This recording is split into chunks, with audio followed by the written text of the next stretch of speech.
আসসালামু আলাইকুম। Hi guys, welcome to my YouTube channel.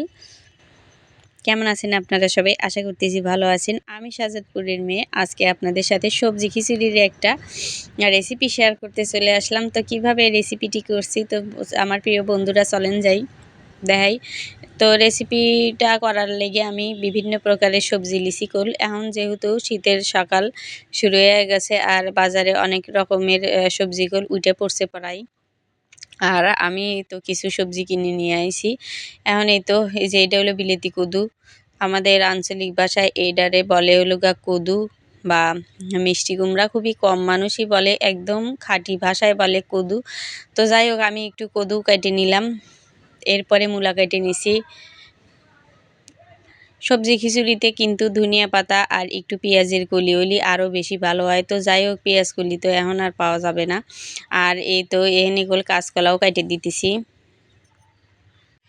কাঁচকলাও কাটে দেওয়ার পরে হাতে একবারে কেমন জানি একটা কালা কালা ভাব চলে আসে, তখন কি করলে আবার কি দিয়ে কি করব, আমি সর্ষের তেল হাতে লিয়ে ডলে ডলে খেলাম ওই কালা আর কি উঠে ফেলাই। আর এই এনে আমি চাল নিছিলাম, তো চাল একটু বেশি হয়েছিল, আমি উঠে রাখলাম। এনে আমি 1.5 পট চাল নিছি আর আধা পট নিছি ডাল। যেহেতু ডাল আমার ঘরে কম ছিল এই জন্য অল্প একটু নিছি। আর এই জায়গা সব সবজিগুলা পরিষ্কার করে কিন্তু ধুয়ে নিছি আমার প্রিয় বন্ধুরা। আর এই যে পেঁয়াজের মরিচগুলাও কেটে নিছি। এখানে এক ঝলক নিজের ফেসটাও একটু দেখা গেলাম আমার প্রিয় ভাই ও বোনেরা। আর এই যে এখন চালের মধ্যে সব সবজিগুলো দিয়ে দেব, সুন্দর করে ধুয়ে মুয়েই নিছি একবারে।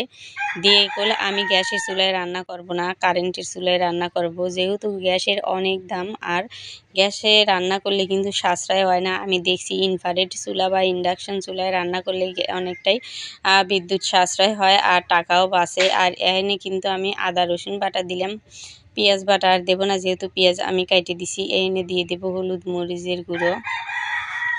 তো হলুদ মরিচ গুঁড়া করে লিছি। আর জিরা গুঁড়া আমি হজের হাতে জিরাগুলাও গুঁড়া করে লিছি, সুন্দরভাবে দিয়ে দিলাম। এখন দিয়ে দিতেছি লবণ পরিমাণ মতো, দিয়ে দিলাম পরিমাণ মতো তেল। দিয়ে লয় এখন সুন্দর করে একেবারে কুচুমুচু করে মায়া লেব।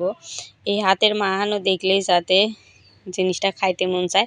ছোটোবেলায় যখন আমার দাদি এইরকম করে সবজি খিচুড়ি মাহায়া দিত, দেখেই আসলে খাইতে মন চাইতো, মনে হতো যে কত মজা একটা। এইটা মাহানোর সময় এত সুন্দর ঘ্রাণ বেরোয় কি আর কব আপনাদের। তো যাই হোক, এত সুন্দর করে কিন্তু আমি মাখায় লিছি। এখন পানি দিয়ে নিলাম। পানি দিয়ে নেওয়ার পরে এখন আমি চুলায় চড়াইয়া দেব। আমি 2000 পাওয়ারে আর কি খিচুড়িটা বসাইয়া দিলাম। আর এই তো ইনফ্রারেড চুলায় আর একটা সমস্যা, যদি কোনো সময় ভাত বাঁচে তাহলে কিন্তু ভাত রান্না করতে নিলে যদি ভাত মিশাইয়া দেওয়া যায় তাহলে করলে এই চুলায় ভাত হয় না। দেখা যায় যে চালগুলা যে দেওয়া হয় চালই থেকে যায়, এই জন্য কিন্তু খুবই সমস্যা। বাসা ভাতগুলো আর কি এক্সট্রাভাবে গরম করে খাওয়া লাগে। আর আমাদের অঞ্চলে আমি দেখি যে সাধারণত ভাত বাঁচলে কিন্তু একটু মিশায় দেয়, রান্না করে খায়, ফেলে দেয় না। তো যাই হোক, অন্য জিনিস কখনো ফেলে দিয়ে খাইতে হয় না, কারণ কখন কার বরাত থেকে আল্লাহ রিজিক উঠায় নেয় কেউ কিন্তু বলতে পারে না। তো আমার প্রিয় ভাই ও বোনেরা, এই যে আমার খিচুড়িগুলো হয়ে গেছে পড়াই। তো আমার ভিডিওটা কেমন লাগলো অবশ্যই করে আপনারা কমেন্ট করে আমাকে জানাবেন। আর যদি আমার ভিডিওটা ভালো লাগে আর যদি ভিডিও দেখতে চান তাহলে অবশ্যই কমেন্টে জানায়া যাবেন আর চ্যানেলটা সাবস্ক্রাইব করে যাবেন। এই তো খিচুড়ি খাওয়ার লেগে গেলাম সকালকার সকাল।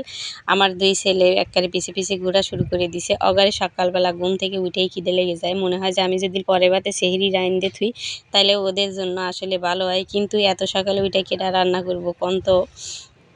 তো যাই হোক, আমার খিচুড়িগুলো হয়ে গেছে। এই যে দেখেন কি সুন্দর কালার হয়েছে। তো এখানে কিন্তু আমি একটা জিনিস মিস করতেছিলাম, যেমন ডিম ভাজি। যদি ডিম ভাজি হইতো তাহলে এই খিচুড়িটা আরও বেশি ভালো লাগতো। তো যাই হোক, ডিম ঘরে ছিল না আজকে।